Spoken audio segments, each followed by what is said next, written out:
એટલે પછી અમે એક નંદી રાખ્યો, વાસડો લેવા તાવડો રાજસ્થાનથી હારી ગાયનો. તો એ વાસડો ચાલુ થયો 2 વર્ષમાં. અને પછી ગાયો એમાં જે 30 હતી ને એમાંથી 28 ગાયો ગાભણી થઈ ગઈ. અને કેટલી ગાયો એવી હતી કે એના પેટમાંથી અમે 250 કિલા કાગળ કાઢ્યા હતા પ્લાસ્ટિકના. એના વિડીયો છે અમારે આગળ. અને એ હોતે ગાભણી થઈ ગઈ અને એ દૂધ દેવા માંડી. પછી કોઈનો એક આસળ ચાલુ હોય ને કોઈના આસળ ન ચાલુ હોય ને એમ કરતા કરતા એને વાસડું આવે એ તો સારું જ આવે નહીં. 19,000 એક દોરો છેલ્લે હતો, એ નાગરિક બેંકમાં મૂકીને એમાંથી 19,000નું ધિરાણ લીધું તો એ 19,000 ટ્રેક્ટરની ઓલી કરવામાં અને 4,060 દેવામાં પૂરા થઈ ગયા હતા. એટલે પછી કાંઈ હતું નહીં. પછી અમે એવું નક્કી કર્યું કે હવે આપણે ખાતર નાખવું નથી. આપણી પાસે એક ગાય હતી ને 2 બળદ હતા, એનું સાણ ને મૂતર ડોઈને પાયે રાખશું એવો પ્લાન કર્યો. એટલે એમાં હરવે એમને કર્યા રાખ્યું. પણ ધીમે ધીમે તે પછી વળી 2 આવડિયા વાત સાંભળી હતી. 0 બજેટની પત્રિકા પેલા ભરતભાઈ બહુ ફેરવતા 0 બજેટ ખેતીની. પછી ઈવડું ઈ કર્યું અને એમ કરતા કરતા કરતા ઉપજ વધતી ગઈ. બાજુવાળા કરતા વધતી ગઈ ઉપજ. એક વર્ષે 35 લાખની ડુંગળી થઈ 2010માં. પછી ભાવ બહુ આવ્યો. આખા યાર્ડમાં અમારી ડુંગળી, બીજા કોઈની ડુંગળી જ નહીં. હા, તે આ જમીન લીધી એમાંથી 27 લાખની. અને પછી બીજે વર્ષે 25 લાખની હળદર થઈ. એ હળદર અમે ખાલી ગાયના સાણાની રાખ પાઈને કરી હતી. ચૂલામાં સાણા બારતા, રોજ જેટલી રાખ થાય એટલી થેલી ભરીને વાડીએ મોકલી દેવાની. મને અટાણે એ ખેતરમાં સપનું લાગે કે એ સારું હાસું હોય છે. હું 1.5 વીઘા જમીન વાવવા રાખતો અને ઓલું 12 ફૂટનું હાથી હાંકતો. મજૂરને કીધું હોય દાડીએ શેડો ઉપાડવાનો હોય ને ખાલી વારે ને ત્યાં એક શેડો એને ઉપાડવાનો હોય તો એક જ દી આવે, બીજે દી ન આવે. હા, એ હાથી એટલું વજન વાળું હતું. 80 કિલાનું હાથી હોય, 80-85 કિલાનું હું એકલો હાંકતો હાંડ લગી. અને એવું 1-2 દી નહીં, 1.5 મહિનો એક ધારું હાંકવાનું. એટલે અટાણી વાડીમાં જાય ને તો આપણને એમ લાગે કે એ તો સપનું હતું, એ હાસું નહોતું એમ.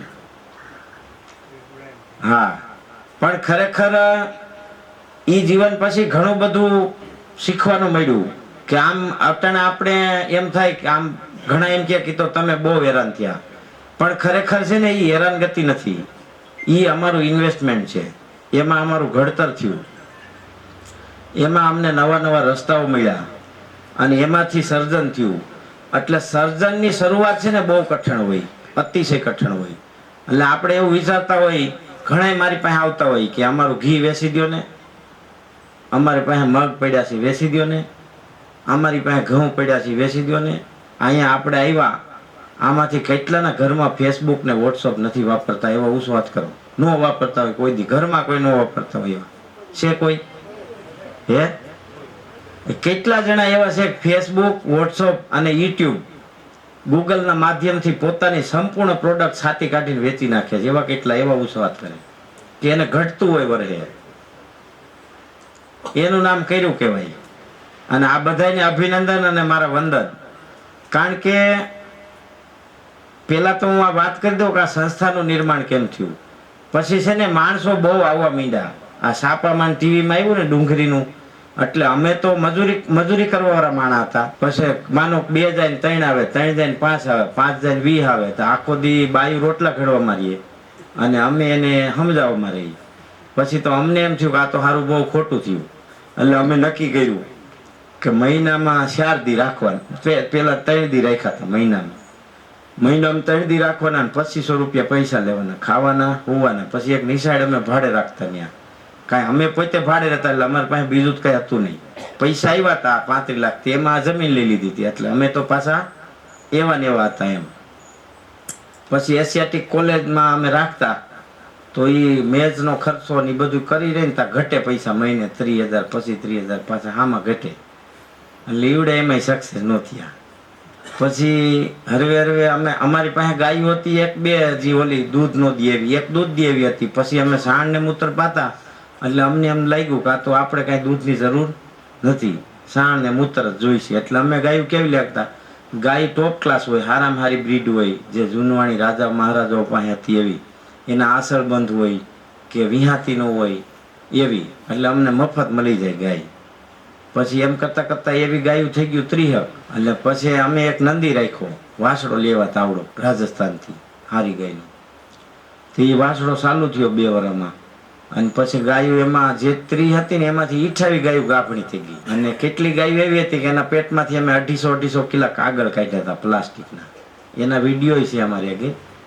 અને એ હોતે ગાભણી થઈ ગઈ અને એ દૂધ દેવા માંડી. પછી કોઈનો એક આસળ ચાલુ હોય ને કોઈના આસળ ન ચાલુ હોય ને એમ કરતાં કરતાં એને વાસડું આવે એ તો સારું જ આવે.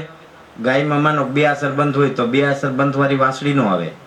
હા, એટલે વાસળીઓ સારી જ આવે. અને અમારે કર્મે લેણું એવું હતું, 7 વર્ષ સુધી અમારે અહીંયા કોઈ વાસડો જન્મો જ નહીં, વાસળીઓ જ જન્મ. તે એમાં થઈ ગયું ટોરું ગાયનું. પછી વયસમાં અમે ગાયું વેચવાનું કામ કર્યું હતું. ગામડેથી લાવી 1 વર્ષ એવું કામ કર્યું હતું કે ગામડેથી ગાયું લાવી 15,000ની 20,000ની, પછી 60,000ની 70,000ની વેચીને એવું કર્યું. પણ એમાંય ખોટ ગઈ. એમાંય કોઈ દી કાંઈ વળ્યું નહીં. એ એક ગા જોવા ગયા હોય બોટાદ, ત્યાં કોઈક ગાનો ગરાક આવે એટલે આપણે દોડીને અહીં આવી ત્યાં ગરાક વયો જાય હાટું કર્યા વગેરે. એટલે તરિયું તપી જાય, આખો દી મોટરસાયકલમાંથી બેહી ગઈ. એટલે કંટાળી ગયા. પછી કીધું હવે છે ને આપણી પેઢીમાં કોઈ ગાય નહીં વેચે જિંદગીમાં. એ લખી દીધું બારોટના ચોપડે હોત, કોઈ દી આપણી પેઢીમાં ગાય નહીં વેચે કોઈ. અને પછી ગાયું ભેરી થવા માંડી. પછી દૂધ વેચતા હતા. દૂધ ત્યાં એ સમયમાં 60 રૂપિયા લીટર અમે ગોંડલમાં વેચતા હતા. પણ એમાં અમે સક્સેસ ન ગયા. સક્સેસ ન ગયા એટલે શું થાય, ગાય છે ને એક એવું સેન્સિટિવ પૃથ્વી પરનું સ્વરૂપ છે કે એને સૂર્યપ્રકાશની અને વાયુમંડળની સીધી અસર થાય. બહુ તડકો પડે ને તોય ગાયનું દૂધ પાતળું થઈ જાય. આમાં રાખતા હોય ને ખબર છે.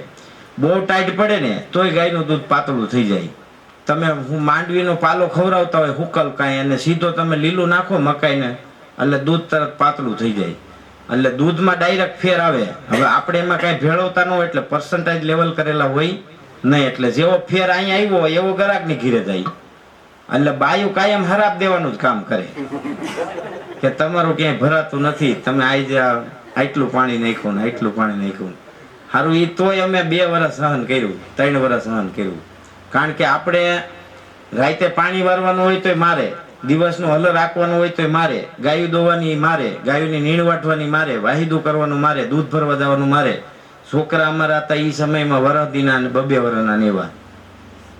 એટલે બૈરાઓનો સપોર્ટ તો હતો પણ પછી એક મર્યાદિત હોય ને એનો સપોર્ટ, એની એક લિમિટ હોય ત્યાં સુધી હોય, એનાથી વધારે ન મળે.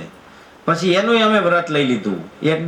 એક બેને સાંજે કીધું, અમે હલ રાખી અને દૂધ દોઈને એની ઘીર દોવા ગયા હતા. એ બહુ એમ કે આમ પોષ માણસ કહેવાય કે એ સમયમાં સિંગદાણાનું એક્સપોર્ટ કરતા. કારણ કે ત્યાં 60 રૂપિયાનું દૂધના 22 રૂપિયા હતા, ત્યાં અમને 60 દેતા હતા. એટલે તો બહુ પૈસાવાળા હોય એ જ લેતા હોય. એટલે એ બેન કે આ તમે કંઈક માપ રાખો, અમે છોકરાઓને ખવડાવવા લઈશી, તમારું ક્યાંય સારું નહીં થાય એમ. મેં કીધું આને તો કરી હવે ખરેખરી એક કામ કરો. મેં કીધું કાલથી હું દેવા નહીં આવું, જેટલા પૈસા છે એ ભલે રહ્યા, પૈસા પાછા અમારે તમારા નથી જોતા અને હવે તમે દૂધ બીજે બંધવી લેજો. પછી તે દી અમે નક્કી કર્યું, ઘીરે આવીને બધાને મેં વાત કરી. મેં કીધું આ સારું આપણે કાયમ ગાયરું ખાવાનો ધંધો કરવો, આ તો કાંઈ મેર ન પડે એમ. એટલે મેં કીધું આના કરતાં આપણે દૂધ વેચવાનું બંધ કરી દઈએ એમ. અને તે દીથી જ એક ઝટકે દૂધ વેચવાનું બંધ કરી દીધું કે આજથી દેવા નહીં જાય આપણે દૂધ. કોઈને બધાને ના પાડી દીધી. આ દૂધ થતું ત્યાં 50 લીટર 50 લીટર હવાય ને 50 લીટર હાંજે. તો ઘીરે ડેરો થાય. પછી એક તો અમે ભાડે રહેતા હતા, 12 બાય 18 મકાન હતું એમાં. હવે એમાં એટલી 100 લીટરની સાહી કરવાની. પછી ફરિયામાં અમે બાયણે બજારમાં સાહી કરતા. કોઈ ઉઠા ન હોય, અહીં તો બધા 7 વાગે ઉઠે, 4 વાગે બાયણે મૂકી વલોણું અને ભમ આવી લઈ, પછી લઈ લે અંદર. એટલે એવું આયલું. તો ઘી નો વેચાય, 200 રૂપિયામાં ઘી નો વેચાય. એટલે ન્યા ડેરો થયો.